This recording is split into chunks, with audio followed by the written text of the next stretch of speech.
മൂന്നാം പാലം എടുത്തൊഴിച്ചേ. അയ്യോ, മൂന്നാം പാലിനെ പേടിയാണോ? അല്ല, ഒന്നാം പാലും രണ്ടാം പാലും മൂന്നാം പാലും ഇല്ല. രണ്ടാം പാലും ഒന്നാം പാലും കൂടെ മിക്സ് ചെയ്ത് മൂന്നാം പാലായിട്ട് അങ്ങ് ഒഴി. മൂന്നാം പാലും രണ്ടാം പാലും 1, 2, 3 അങ്ങനെ മൂന്നാം പാലം ഉണ്ടാക്കി ഒഴിക്കും. നാലാം പാല് വേണോ? രണ്ടാം പാല് 2 പ്രാവശ്യം ഒഴിച്ച് മിക്സ് ചെയ്ത് നാലാം പാലാക്കാം. അങ്ങനെ കൂട്ടിയും കുടിച്ചും ഇങ്ങനെ 100 പാലുകൾ നമുക്ക് ഈ പാലിൽ നിന്ന് ഉണ്ടാക്കിയെടുക്കാം. ഷൈൻ ചെയ്തോ? ഈ 3 മാർക്ക് മേടിച്ചിട്ട് ഞാൻ എന്തോ ഷൈൻ ചെയ്യാനാ? എടാ ഒപ്പിടത്തില്ലോടാ. ഓ അതാണോ ഷൈൻ? ഷൈനാണോ? മാർക്ക് കുറവായത് കൊണ്ടാണ് ഈ ഷൂ എഴുതി വെച്ചേക്കുന്നത്. അല്ല, എന്റെ അമ്മയുടെ ഒപ്പം അതാടാ. നിന്റെ അച്ഛന്റെ ഒപ്പം ഒപ്പോട്ടെ. ഇത് നല്ല പഴുതാര പോന്ന പോലെ ഇരിക്കും. ഞങ്ങൾ അച്ഛനിട്ടു സൂപ്പർ ഒപ്പടാ. അവിടെ ഇത് കൊണ്ടുപോയി നിന്റെ അച്ഛൻ ഒപ്പിട്ട് മേടിച്ചോണ്ട് പോരാ. അവിടെ ഇതിനകത്തോ? സാർ സമ്മതിക്കത്തില്ലടാ. സൂപ്പർ ഒപ്പടാ അത്. ഇല്ല, ഞങ്ങൾ അച്ഛൻ അങ്ങനെ ചെയ്തരത്തില്ല. നിങ്ങൾ അച്ഛനെ ഒന്ന് പറയടാ. ഞങ്ങൾ അച്ഛൻ നിനക്കറിയാൻ പറ്റോടാ പന്നിന. അയ്യോ, നിങ്ങളുടെ അച്ഛൻ സൂപ്പറാണ്. അല്ലെന്ന് പറഞ്ഞു അഖില് പറയണം കേട്ടോ. പദ്യം അറിയാമോ? പദ്യം എനിക്കറിയാം. ചെലന്തി അടിച്ചാന്നോ മഞ്ഞപ്പിത്തത്തിന്റെയാണോ? മലയാളം പദ്യം അറിയാമെന്ന്. മലയാളം പദ്യം അല്ല. ഒരു പാട്ടില്ലേ അതോ? എഴുന്നേറ്റ് പാടാം കേട്ടോ.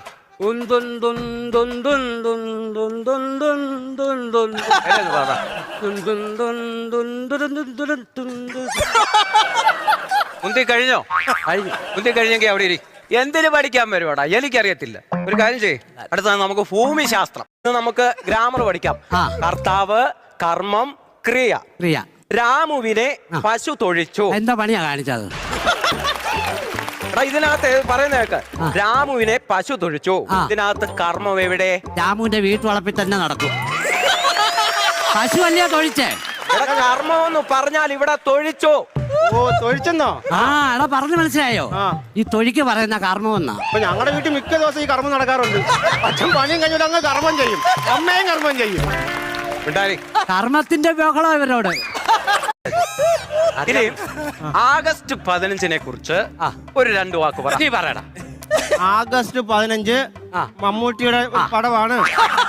ഷാജി കൈലാസ് ആണ് അതിന്റെ സംവിധായകൻ. ആ പടം നല്ല രീതിയിൽ ഓടിയില്ല, അതുകൊണ്ട് നിർമ്മാതാവ് നഷ്ടമായിരുന്നു. അടിപൊളി. ആ നിർമ്മാതാവ് ഇങ്ങോട്ട് ഇറങ്ങി വന്നാട്ടെ. അല്ല, OTT ഓടിയപ്പോ ലാഭമായിരുന്നു. സൂര്യനായി തഴുകി ഉറക്കമുണർത്തും എന്നച്ഛനെയാണെനിക്കിഷ്ടം. ഓ, അതിനിടയ്ക്കൂടെ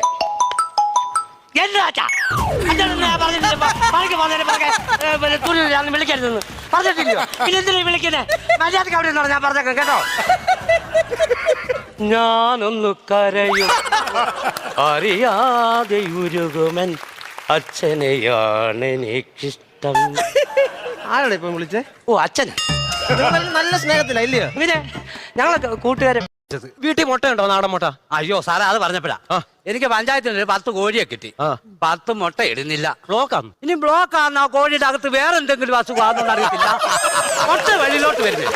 ദ്രവ്യത്തെയും ഊർജത്തെയും പറ്റിയുള്ള പഠനമാണ് ഭൗതിക ശാസ്ത്രം അഥവാ ഫിസിക്സ്. എന്തു പറയും? എന്തോ പറയുന്ന സാർ, ഇങ്ങനെ പോകുന്നു. എടാ, ഫിസിക്സ് എന്ന് പറയുമെന്ന് ആര് പറയും? ഞാൻ പറയുമോ? സാറ് പറഞ്ഞാ മതി. പിന്നെ ഞാൻ പറഞ്ഞതേ കാണത്തുള്ളൂ. എനിക്ക് ഇന്നാളെ ഇതുപോലെ ഒന്ന് പറ്റിയില്ല. എന്തോ പ്രശ്നമായിരുന്നു അറിയാം. ഞാൻ ഏതാണ്ട് പറഞ്ഞു. അനന്തുവേ, ഞങ്ങൾ അച്ഛൻ പോലും ഓടിയില്ല. ഞാൻ പറയത്തില്ല. പിന്നെ ഗ്രാവിറ്റി എന്നാൽ എന്ത്? അഖിൽ എഴുന്നേറ്റ് പറ. മൂന്നാറ് മലനിരകളിൽ ഇത്രയും വളർന്നൊരു ചെടി, അതിന്റെ ഇല പറിച്ചിട്ട് ഉണക്കി പൊടിച്ചെടുക്കുന്നതാണ് AVT. എടാ, അത് AVT ചെയ്യില്ല. പിന്നെന്താ ചോദിച്ചേ? ഗ്രാവിറ്റി. എഴുന്നേറ്റ് പറ. അനക്കിപ്പോ എന്താ പണി ശരിക്കും? ഞാൻ ബാങ്കിലല്ലേ. ബാങ്കിൽ പണി കിട്ടിയോ? പണി എന്ന് പറഞ്ഞാല് എന്റെ അമ്മാവന്റെ കാശ് വരും ബാങ്കില്. അവര് UK-ലാണല്ലോ. അപ്പൊ അതെടുക്കാൻ പോണം. പിന്നെ അച്ഛന്റെ കാശ് വരും. അച്ഛൻ കുവൈറ്റിലല്ലേ. പിന്നെ പെങ്ങളുടെ കാശ് വരും. അവൾ അയർലൻഡിലാണല്ലോ. അപ്പൊ എല്ലാവരുടെയും ക്യാഷ് എടുത്ത് വരുമ്പോ തന്നെ 1 മാസം കഴിയും. ഫുൾ ടൈം ഞാൻ ബാങ്കിലായിരുന്നു. അങ്ങനെയൊക്കെ എങ്ങനെ ജീവിച്ചു പോകണം? ഇവര് അതൊക്കെ ചെയ്യുമ്പോ അത്യാവശ്യം പൈസയൊക്കെ തരും. പക്ഷെ ഞാൻ അതൊക്കെ വാങ്ങാറുണ്ട്. നന്നായി. എങ്ങനെയെങ്കിലൊക്കെ ജീവിക്കണല്ലോ നമ്മള്, അല്ലേ? അധ്വാനിക്കണം. ജീവിക്കണം. അല്ലാതെ കടലാസ് വിറ്റ് ജീവിക്കുന്നതിൽ എനിക്ക് താല്പര്യമില്ല. പിന്നെ ഞാൻ എന്റെ പണി നോക്കട്ടെ. ആയിക്കോട്ടെ. സാധനം എടുത്തേക്കാണ്ട് മൊയ്തു, പിന്നെ ഈ ഷോയുടെ മാത്രല്ല, ഇടയ്ക്കൊക്കെ ഈ ഷർബത്തൊക്കെ വെക്കാം. ആളുകൾ കുറച്ചും കൂടിയും കച്ചവടം നന്നായിട്ട് നടക്കും. ആയിക്കോട്ടെ. പുതിയ ഷോയുടെ വരുമ്പോ അറിയിക്കണം കേട്ടോ. സോഡ. അതെ. ഞാൻ പറയുന്ന പോലെ എഴുതിക്കോ. കറക്റ്റായിട്ട് എഴുതാം സാറേ. ആ, ഹൈവേയിൽ നിന്നും ഹൈവേയിൽ നിന്നും ഏകദേശം 3 കിലോമീറ്റർ മാറിയാണ് ഏകദേശം 3 കിലോമീറ്റർ മാറിയാണ് മർഡർ നടന്ന വീട്. ആര് നടന്ന വീട്? എടോ, മർഡർ നടന്ന വീട്. മറഡോണ നടന്ന വീടെന്ന് എഴുതിയാൽ ഞാൻ ഇത് തെളിയിക്കാൻ ഇനി അർജന്റീനയിൽ പോണോ? എന്നാ നെയ്മർ എന്ന് പറയാം. നെയ്മറോ? അപ്പൊ ഞാൻ ബ്രസീലിൽ പോണോ? ലാറ്റിൻ അമേരിക്ക വിട്ടിട്ടൊരു കളിയില്ലല്ലേടോ. മാറ്റി എഴുതാം സാറേ. മാറ്റി എഴുതാം സാറേ. ഞാനൊരു കാര്യം ചോദിക്കട്ടെ, അങ്ങനെ തന്നെ എഴുതണോ? നമുക്ക് കൊലപാതകം നടന്ന വീട് എഴുതിയാ പോരാ സാറേ? തേങ്ങാക്കൊലെങ്കിലും എഴുതി. തേങ്ങാക്കൊല എഴുതി കഴിഞ്ഞാൽ വകുപ്പ് മാറിപ്പോയില്ല സാറേ. അപ്പൊ തനിക്ക് അറിയാം. അറിഞ്ഞോണ്ട് എനിക്കിട്ട് പണിയോ? ഞാനൊന്ന് പറയും, താൻ വേറെ എഴുതി വന്നിട്ട് കേസ് ഇന്നലെ സ്കൂളിൽ വിട്ടു പോയപ്പോഴേ വൈകുന്നേരം നീ ആ പള്ളിയുടെ ഫ്രണ്ടിൽ പോയി നിൽക്കുന്നതുകൊണ്ട് എന്തിനായിരുന്നടാ? എടാ, സാർ ഇന്നലെ പറഞ്ഞില്ലേ നാളെ വരുമ്പോ ഫാദറിനെ വിളിച്ചോണ്ട് വരണമെന്ന്. ഇവിടെ പള്ളിയിലെ അച്ഛനെ അല്ലടാ, നമ്മുടെ അച്ഛനെ. നമ്മുടെ അച്ഛൻ പോലും നിന്റെ അച്ഛനെ വിളിച്ചോണ്ട് വരണമെന്നാ പറഞ്ഞത്. അങ്ങനാണോ പറഞ്ഞത്? ഓ, ഞാൻ ഓർത്തിത് എന്തോ ഇടപാടാന്ന് കേട്ടോ. ഞാൻ പറയാൻ മറന്നു പോയണ്ണ. എന്തുവാ? ഇവിടെ നിങ്ങള് പോയി കഴിഞ്ഞാൽ പുലി ഇറങ്ങിയേ, അതുകൊണ്ട് മൂത്രമൊക്കെ ഒഴിക്കാൻ പോകണിന്റെ ബാത്റൂമിൽ ഒഴിക്കണം. ഇന്നലത്തെ ഒന്നും പുറത്തൊന്നും ഇറങ്ങി പോരുത്. പുറത്തിറങ്ങി എന്തോ കുഴപ്പം? പുലി പിടിച്ചോണ്ട് പോകും. പുലിക്ക് എന്തിനാ എന്റെ മൂത്രം? Hello hello. അതെ, കുറച്ചു മുമ്പ് ഞാനാ വിളിച്ചതേ. ഞാൻ വിളിച്ചിട്ട് വെക്കാൻ നേരത്തെ ഓക്കെ പറഞ്ഞായിരുന്നോ? ഇല്ല. എന്നാ ശരി, ഓക്കെ. എടാ, ചൂണ്ടുമാർമ്മം വരെ ഉണ്ട് ഇവിടെ. നിനക്ക് ചലിക്കാൻ പറ്റാത്ത രീതി ഞാൻ നിന്നെ ചൂണ്ടി നിർത്തും. അങ്ങനെ ആണോ? നിനക്ക് ചലിക്കാൻ പറ്റുന്നുണ്ടോ? എനിക്ക് പറ്റുന്നുണ്ട്. അപ്പൊ എന്റെ കൈയിലെയാ? പിന്നെ പ്ലെയർ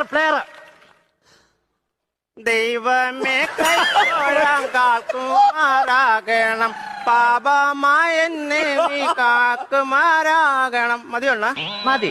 ഒരു പ്രാർത്ഥന ആയതുകൊണ്ട് ഞാൻ അനങ്ങാതാക്കി നിന്നതാ. നല്ല കീറി ഞാൻ വെച്ച് തന്നെ പ്ലെയർ എടുത്തോണ്ട് പാടാ. ഏറുന്ന വന്നാ പറഞ്ഞേ. അയ്യോടി, ഇതിനകത്തൊരു മരപ്പെട്ടി കിടക്കുന്നു കേട്ടോ. എന്നെ കുഞ്ഞ് നോക്കി മരപ്പെട്ടി കിടപ്പുണ്ട് അതിനകത്ത്. ഇല്ലല്ലോ. താൻ ചുവട് നോക്കണോ, ഇങ്ങോട്ട് നോക്കണോ? കേട്ടോ, അതുകൊണ്ടോ അനങ്ങുന്നോട്ടാ എല്ലാവരും അവിടെ നോക്കിയാ. ഇയാടെ അളിഞ്ഞ മോന്തയാ കാണുന്നത്. എന്റെ മോന്തയായിരുന്നു.